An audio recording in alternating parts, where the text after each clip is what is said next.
They gave my childhood bedroom to a stranger and left me a note that read, "Just a trophy."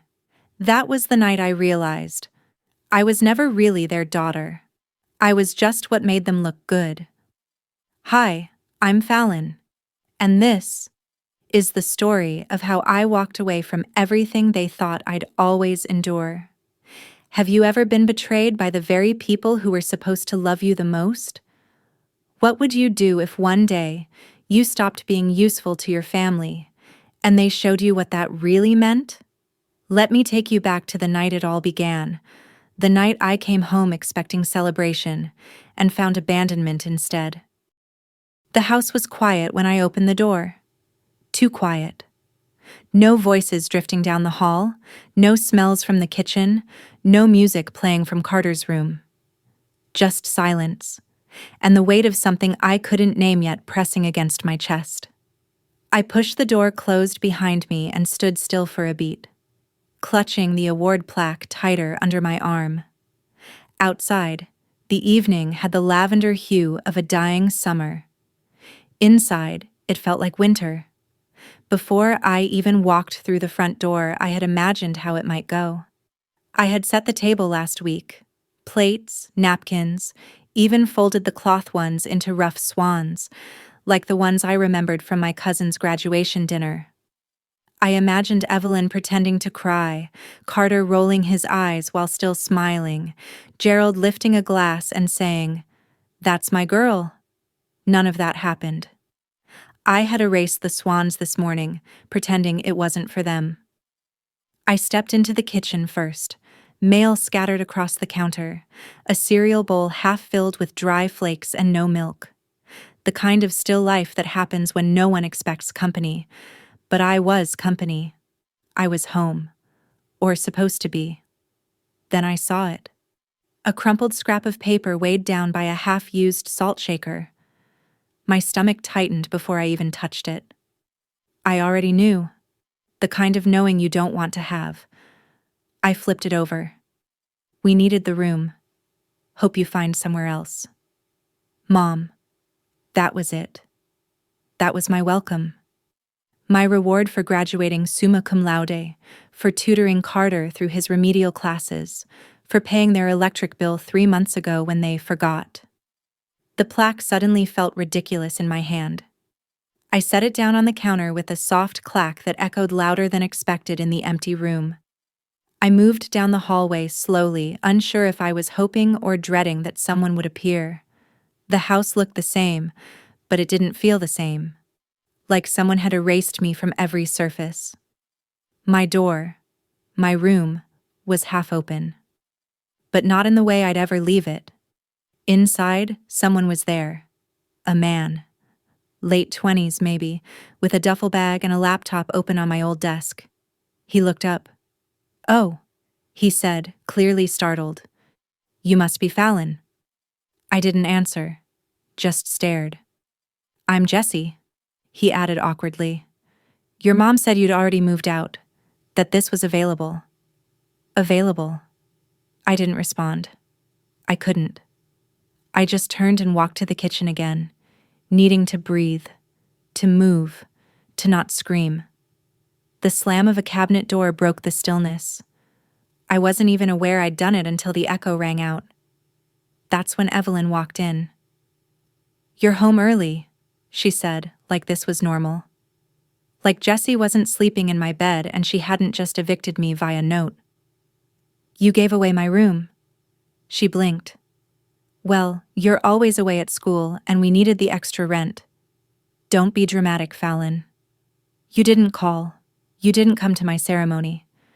Her voice tightened. "I'm not going to apologize for trying to keep this house afloat."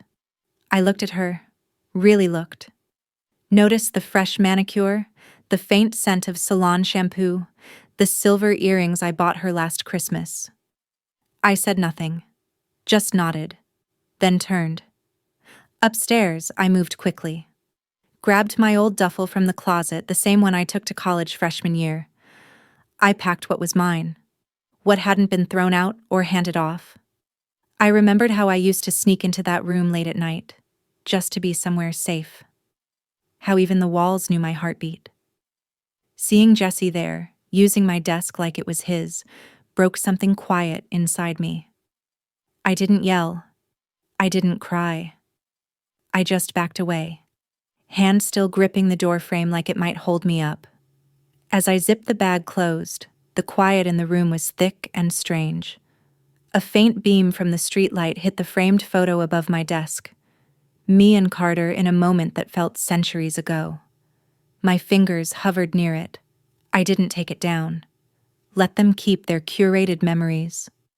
Downstairs, the light from the kitchen caught on the stainless steel fridge and scattered in jagged lines across the tile. I noticed a single balloon deflated near the trash can. "Happy birthday," still barely legible on it. Not mine, of course. Probably Carter's last month. The air smelled faintly like old vanilla cake and Lysol. Evelyn stood by the front door, arms crossed. "You're being ridiculous," she said. "I'm being done," I corrected. I opened the door. A breeze rolled in, warm and indifferent. When I stepped outside, the porch light flickered once, a harsh fluorescent blink, and then died. Just like that. The only sound was the soft creak of the gate behind me as it swung closed. It latched with a click far too final for how small it was. Outside, the driveway shimmered in the streetlight. I stepped onto it like it belonged to someone else now. I didn't look back. In the rearview mirror of the rideshare, the house shrank behind me. I kept my eyes forward. The motel room smelled like bleach and old carpet. But it was quiet. Blessedly so. I placed the plaque on the nightstand and sat beside it. Not because it meant anything anymore, but because I needed to remember that it once did. I opened my laptop, created a new document, and titled it, "Everything They Don't Know I Paid For." And I started typing. It was going to be a long list. The morning light through the motel curtains was the color of old paper. Faint, tired, and reluctant. I lay still for a moment, listening to the low hum of the wall AC and the occasional groan of pipes. The plaque still sat on the nightstand, untouched. I didn't need to look at it anymore. Last night, I typed until my fingers cramped. Today, I would act. My laptop was warm when I opened it again, the cursor blinking like it was waiting on me. I wasn't scared. Not anymore. I'd spent years terrified of rocking the boat, of upsetting Evelyn's careful balance, of giving Carter a reason to sneer. Now I wanted them to feel it.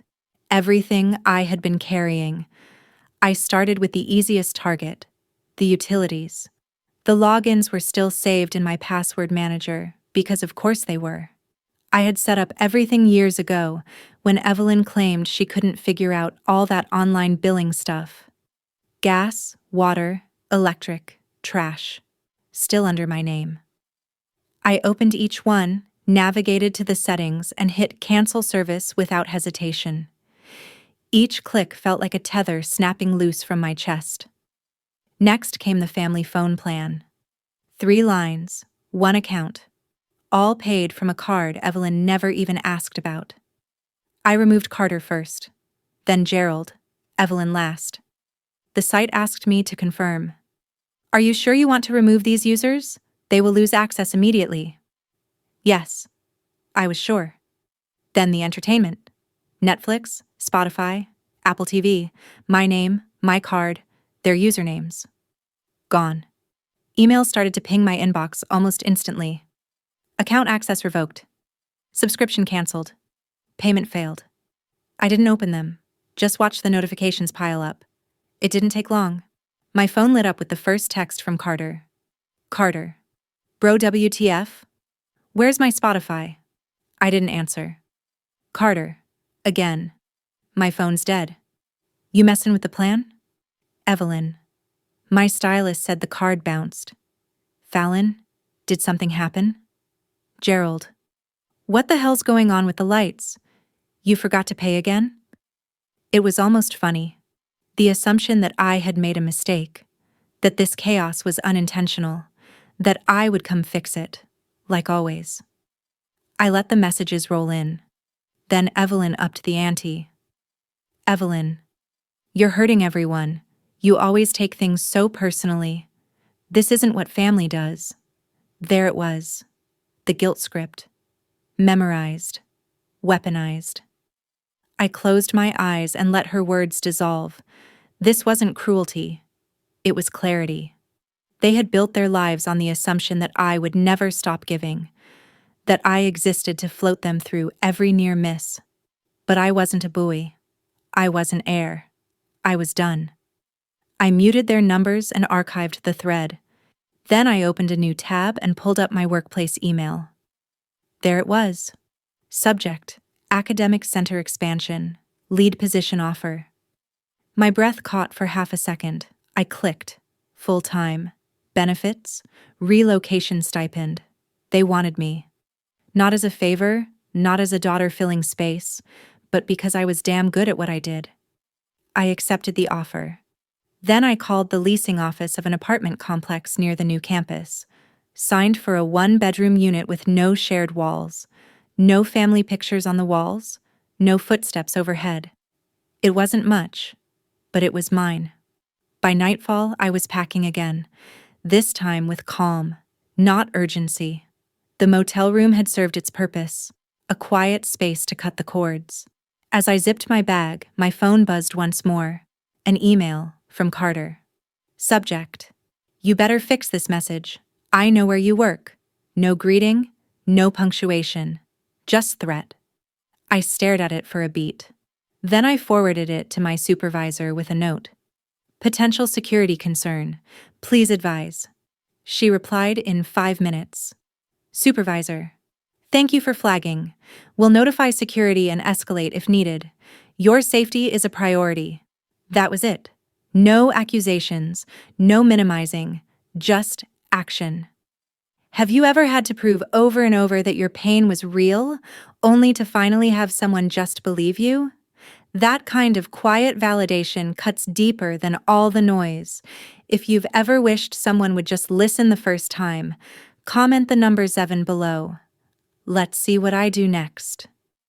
It was the first time in years someone believed me the first time I asked. Before shutting off my phone, I opened my contacts one last time. Line by line, name by name. Evelyn, Carter, Gerald. Even old neighbors who only called when they needed something. I hit block. Not just silence, closure. After that, I stood in front of the bathroom mirror in the motel.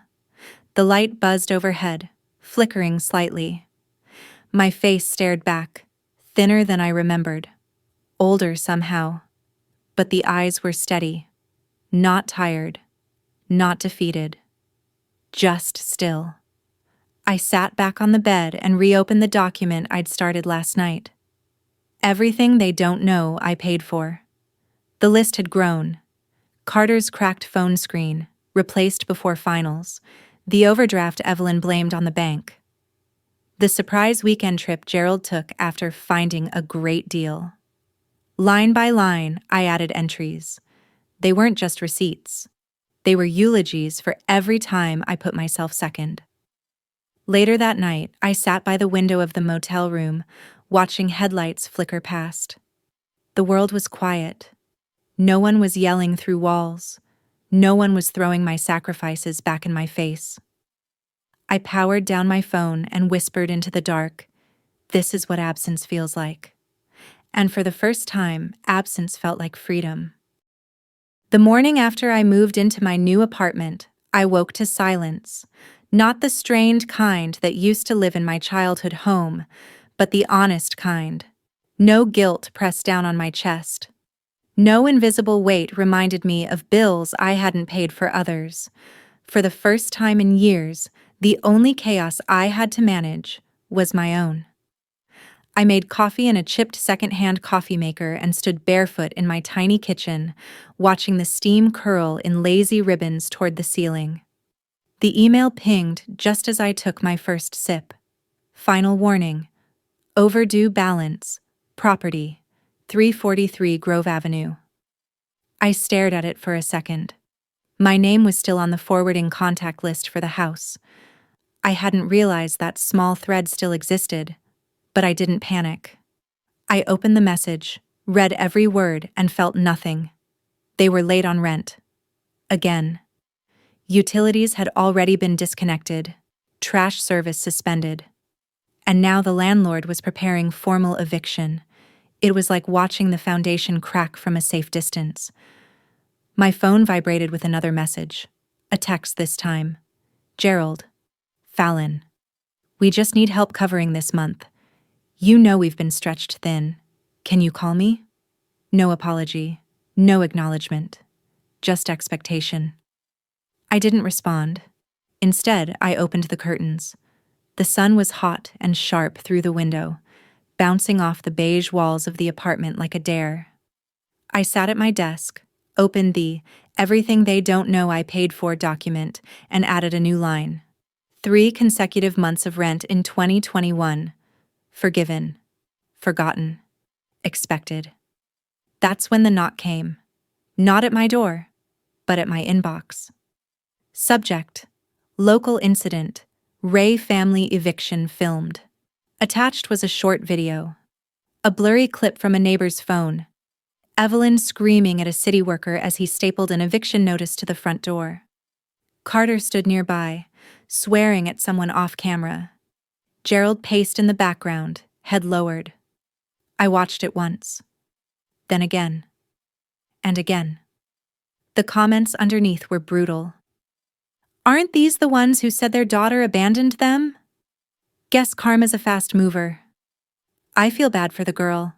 She deserved better. I didn't feel vindicated. Not exactly. But I did feel seen. That afternoon, I walked to the mailbox and found an envelope with no return address. Inside was a printed photo. Me and Carter, maybe ages 7 and 10, grinning and holding a toy sword like co-captains of a pirate ship. On the back, in Evelyn's handwriting. We were happy once, weren't we? No apology, just nostalgia offered like a bandage over a wound she'd made herself. I slid the photo back into the envelope and placed it in the drawer under the sink. Later, as the sky shifted into the colors of late evening, my phone buzzed again. A job offer extension. Higher pay, more responsibility. They'd seen the media coverage and decided I'd handled things with integrity and grace under pressure. That made me laugh. Not because it wasn't true, but because it wasn't a performance. I was just surviving. That night, I poured a glass of wine, leaned against the balcony rail, and watched the lights of the city flicker on. Inside, the apartment smelled like fresh paint and possibility. I didn't answer Gerald's second message, or Evelyn's, or Carter's post tagging me in a blurry photo with a caption, "Family ain't disposable." I wasn't disposable, but I was done. That evening, after I watched the eviction video one more time, I did something I hadn't done in years. I opened the neighborhood community forum under a burner account and commented beneath the viral thread, "It's interesting how people cry abandonment after bleeding someone dry. Signed, the invisible daughter." I didn't name names. I didn't have to. The post got shared dozens of times in an hour. Reactions poured in. Some offered support. Others asked, "Is this about the Ray family?" But I logged out without replying, letting the truth breathe without needing defense. Later, I found myself pulling out one of the boxes I hadn't unpacked yet. Near the bottom, beneath books and winter scarves, was a folded grocery receipt from 2 years ago. Evelyn's handwriting was scribbled across the top. "Don't forget the cake." That was the night Carter passed his driving test. I remembered standing in line, paying for the cake while he went off to celebrate. I'd walked home alone. I crumpled the receipt slowly, letting the paper groan in my hand before dropping it in the trash. The apartment dimmed as the sun sank, casting long golden fingers across the wooden floor. I turned on the kitchen light. It buzzed faintly, then glowed steady. Not like the flickering kitchen bulbs at Grove Avenue that always went unreplaced. Then came the last text. From Evelyn. Evelyn, I didn't know you hated us this much. I read it once. My thumb hovered over the screen. Then, without typing a word, I hit block. The silence that followed wasn't hollow. It was earned. I stared at the city skyline as the first stars blinked on, then whispered something only I could hear. You're right. I don't hate you. But I love me more. And then the screen lit up again. A new notification. Unfamiliar number. Unknown. You should check what Carter just posted. I opened my backup account. A blurry image from years ago. Me in the background of a family barbecue, holding a tray of drinks while everyone else posed for the camera. Caption. Some people think success means erasing where they come from. Watch what happens when the truth comes out. The comments were starting to pile in, but so was my resolve. The sky was steel gray when I stepped out of my apartment the next morning, the kind of sky that promised either a storm or silence, and I wasn't sure which would be worse. I could still hear Carter's words from the post. Watch what happens when the truth comes out. And though I hadn't responded publicly, something inside me stirred. Not fear. Something sharper. A readiness. I passed a newspaper dispenser and froze.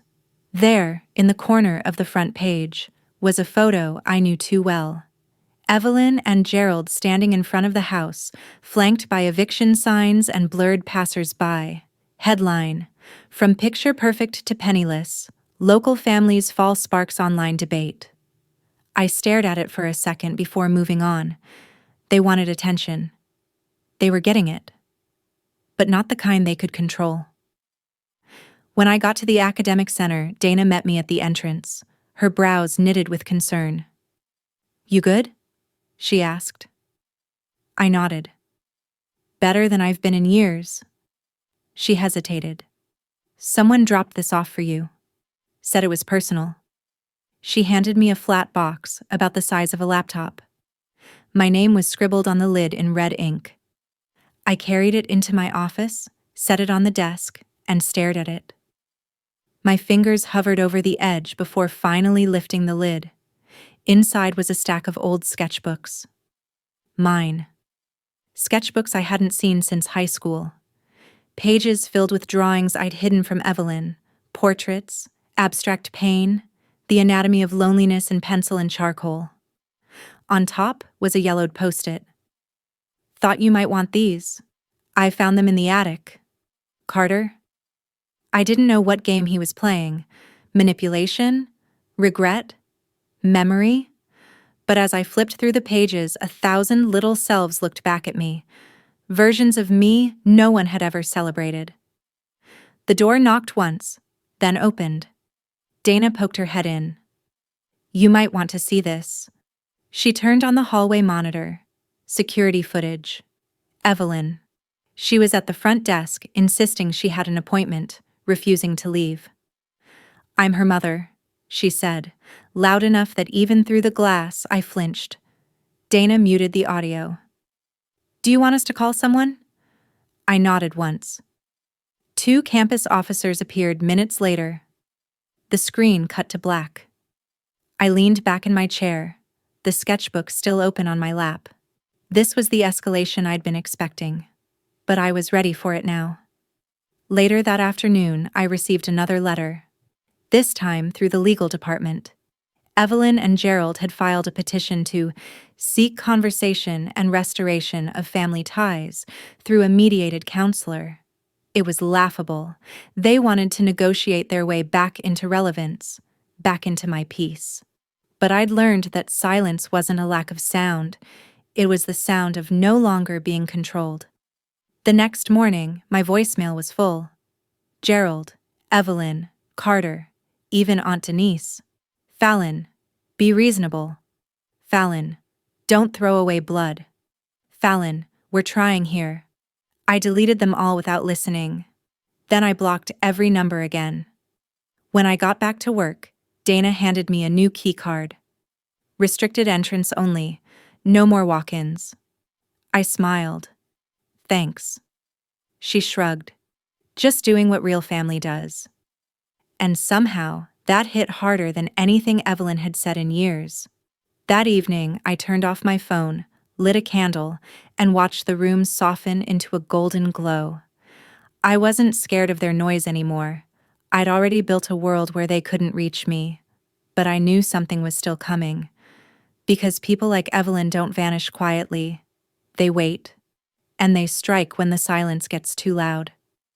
That night, I couldn't sleep. And then I remembered something. There was a voicemail I hadn't deleted. One from Evelyn, days ago, just after Carter's post. I scrolled, found it, and hit play. More out of curiosity than weakness. Her voice filled the room, tinny and tight. I hope you feel proud. You've humiliated us. Your name is being dragged through every comment section, and don't think that new job of yours won't start to notice. We can still talk. But only if you're willing to stop pretending like you're the only one who's hurt. I let the message play to the end. Then, without a word, I opened the secure HR portal of my workplace, uploaded the voicemail, attached Carter's post, and wrote, "For record and escalation. Safety concern. Family conflict reaching professional impact." The next day, HR scheduled a formal meeting with building security. I would now enter through a private door. A silent signal to anyone watching. I was not alone anymore. As I walked through the lobby, I caught a glimpse of my reflection in the glass. Hair pulled back, jaw firm, eyes clear. I didn't look scared. I looked like someone they shouldn't have underestimated. Back in my apartment that evening, I lit the same candle again. Somewhere in the distance, a dog barked. A car alarm chirped once, then fell silent. And then my doorbell rang. Once, twice, 3 times.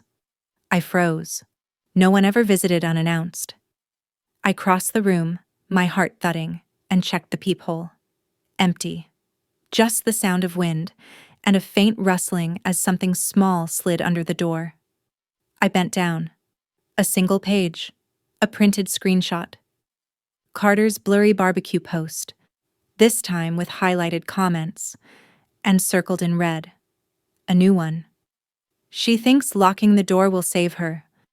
Wait till she sees what we kept. My hand gripped the edge of the page, not trembling, steady. They were done playing nice. And so was I.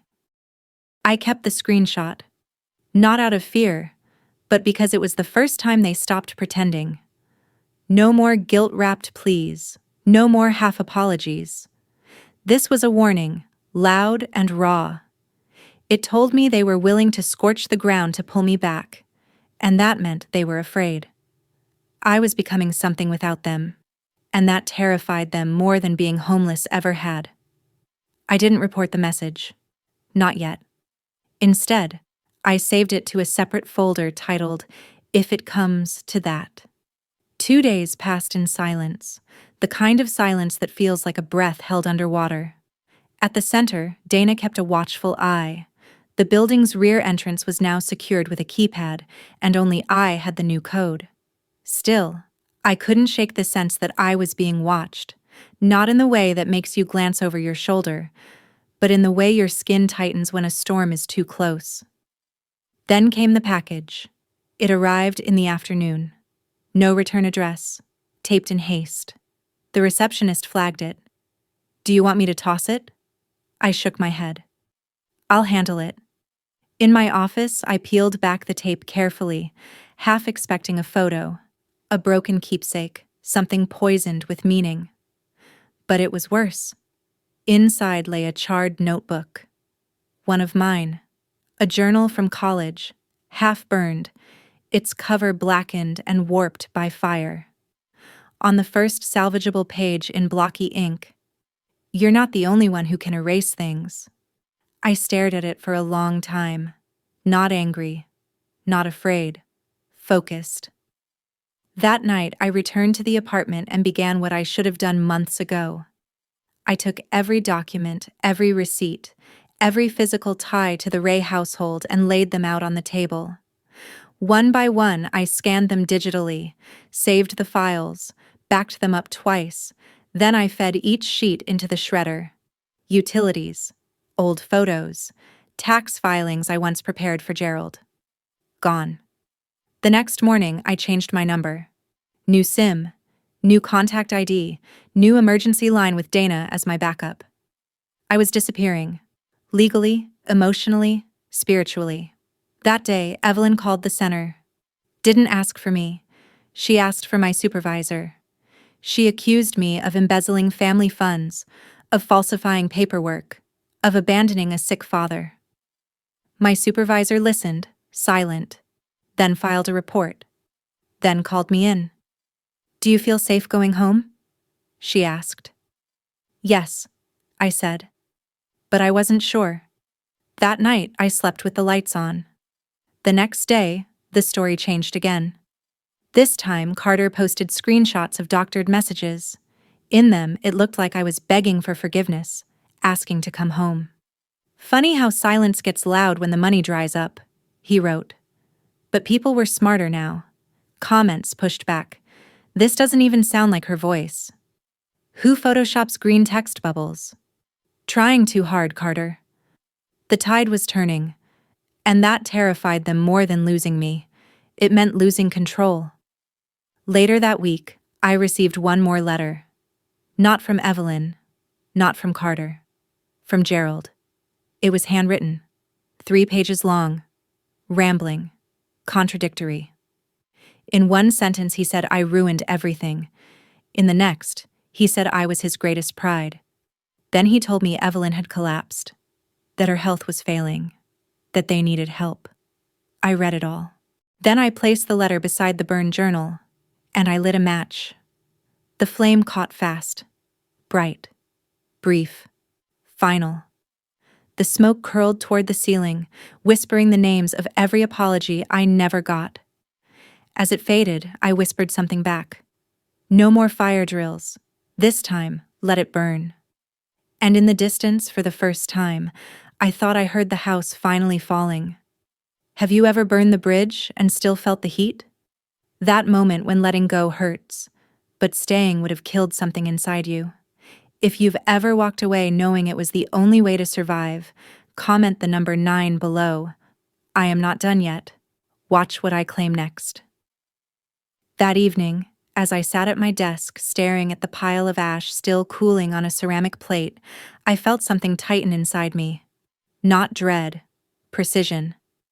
I opened a new notebook, blank, crisp, untouched.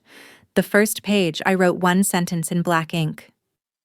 They think they buried me, but I was the fire. I tore the page out, folded it carefully, and slipped it inside a small glass jar. The same jar Evelyn once used to keep her prayer requests. It had sat on the kitchen shelf all my childhood, empty of real prayers but full of performance. Now it had truth inside. Outside, thunder rolled in the distance. I stood and cracked the window wider, letting the wind tug at the edge of the curtains. The smell of rain and burnt paper mixed into something ancient and final. Suddenly, my building's fire alarm blared. Shrill, piercing, chaos in a single sound.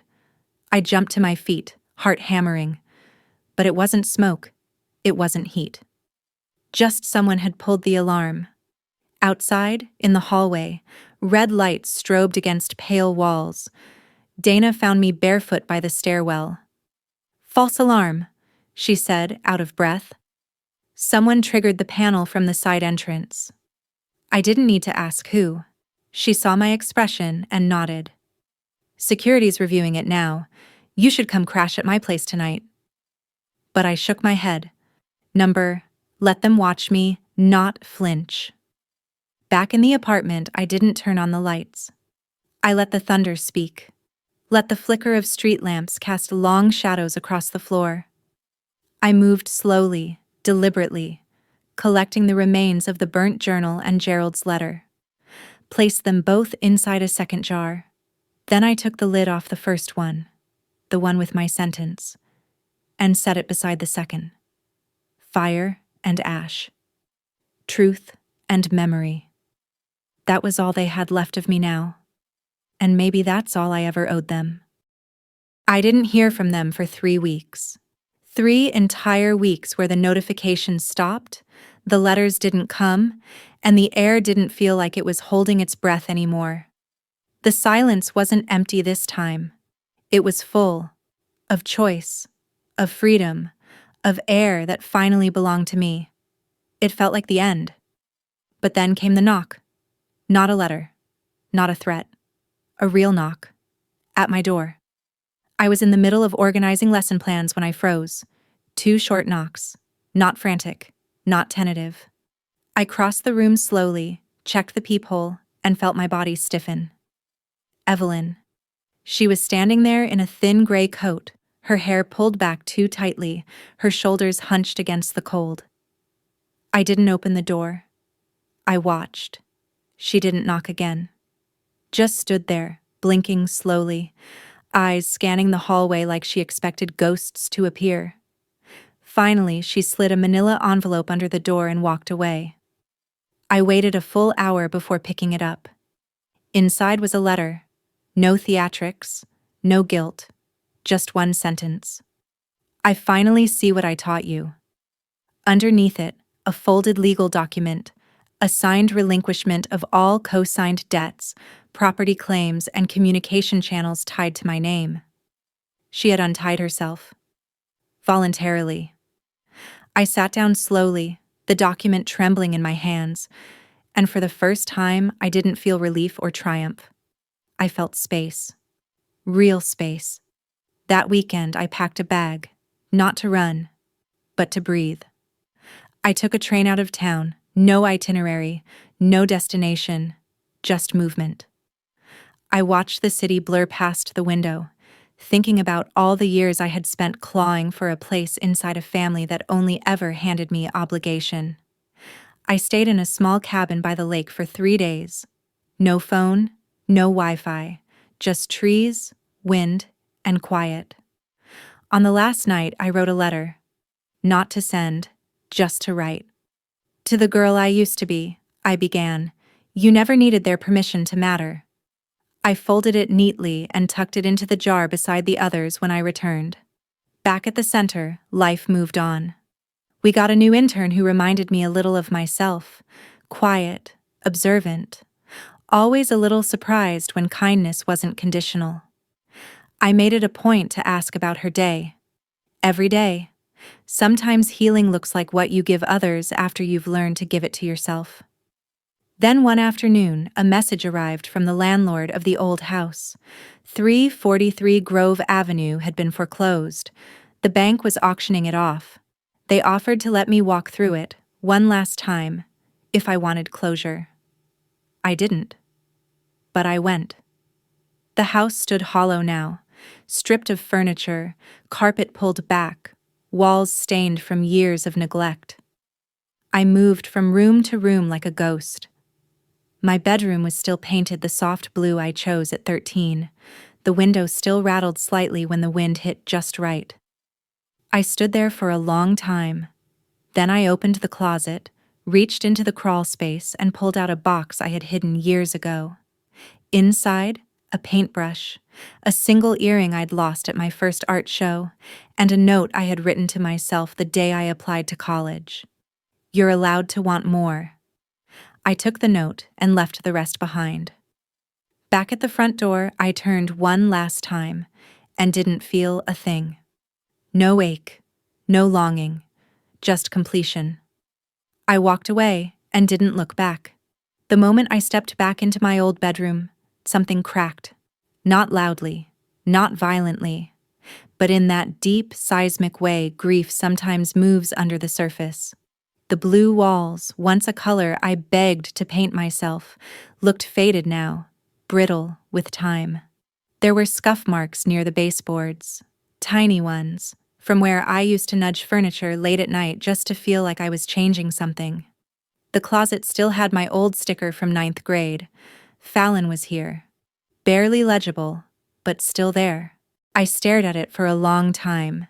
Then, almost without thinking, I knelt down and pressed my palm flat against the wood floor, and I sobbed. Not the kind of cry that curls you inwards, but the kind that stands tall, eyes open, and lets it out anyway. I cried for the girl who slept in that bed wondering what she did wrong. I cried for every time she came home hoping today would be different. And I cried for the version of me who still needed this room to mean something. Then I stood, straightened my coat, and whispered to the air, "You don't own me anymore." The room didn't answer, but it didn't need to, because for the first time in my life, I wasn't asking permission. I was giving notice. That evening, I stood on my balcony watching the city lights flicker on, the air crisp with late summer promise. Dana texted me a photo of our intern holding up a student award. I smiled, replied simply, "She earned that." I closed my phone, lit a candle, and pulled out my journal. The first page, blank. But this time, that didn't scare me. It thrilled me. The future wasn't something I was running toward or from. It was just mine. And this time, I would write it in full color. Now, I live in a peace no one can take from me, no longer tied to relationships built on demands and silent control. I stepped out of the shadows of silence and chose my own light, steady, free, and no longer needing anyone's permission to fully exist. I've learned this. People who constantly ask for your sacrifice will never stop, unless you dare to say, "Enough." When you stop being the anchor keeping others afloat, they drown in their own ungratefulness. And sometimes, walking away isn't selfish. It's survival. Have you ever had to choose peace over family? Have you ever walked away from a place called home just to finally find yourself? Share your story below. Your voice might be the one that gives someone else the courage to step out. And if you want to hear more stories of rebirth and reckoning, don't forget to subscribe. The next one might just be yours.